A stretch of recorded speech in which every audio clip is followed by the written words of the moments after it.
જય શ્રી કૃષ્ણ મિત્રો, રેખાસ ફેશન એકેડેમીમાં આપનું સ્વાગત છે।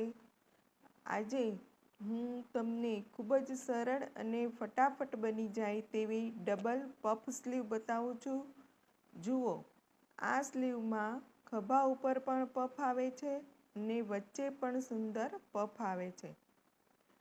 આ સ્લીવ માટે મેં સાડીમાંથી લગભગ 6.5 થી 7 ઇંચ પહોળો સીધો પટ્ટો કાપ્યો છે।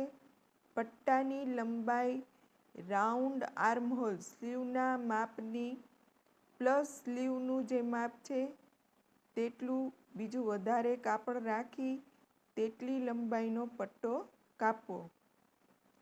આ વધારાના ભાગને હાથથી અથવા મશીનથી લૂઝ ટાંકા લઈ દોરો ખેંચી સ્લીવ અને આર્મહોલ બંનેનું સરખું માપ થઈ જાય એટલું વધારાનું કાપડ છે તે બધાને ગેધર્સ આપી સુંદર પફનો લુક આપવો। વચ્ચેના પફ માટે સ્લીવના બરાબર વચ્ચેના ભાગમાં પટ્ટાની નીચેની સાઈડ છે ત્યાં ફ્રન્ટ અને બેક પાર્ટ બંને ભેગા કરી સ્લીવની નીચેનું જે માપ છે તેટલું છોડી મશીનથી અથવા હાથથી લૂઝ ટાંકા લઈ દોરો ખેંચી ગેધર્સ બનાવી તેના ફરીથી સિલાઈ લઈ તેને ફિક્સ કરી દો। આમ કરવાથી સ્લીવના વચ્ચે પણ સુંદર પફ આવી જશે। આમ અંતમાં આ રીતે બહુ ઓછી કટિંગમાં અને ખૂબ જ ઝડપથી ડબલ પફ સ્લીવ તૈયાર થઈ જાય છે। આમ આ બ્લાઉઝનું મુખ્ય આકર્ષણ નો પેટર્ન, નો ડ્રાફ્ટિંગ, ખૂબ જ ઇઝી સીધા પટ્ટામાંથી બનાવેલ ડબલ પફ સ્લીવ છે।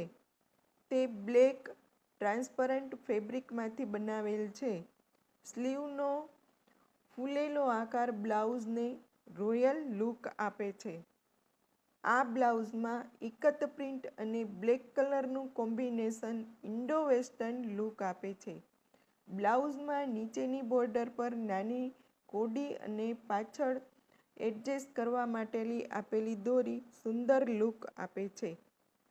આમ સ્ટાઇલિંગ ટિપ્સ કહું તો આ blouse plane red, plane black અથવા તો સફેદ સાડી સાથે ખૂબ જ સુંદર લાગશે।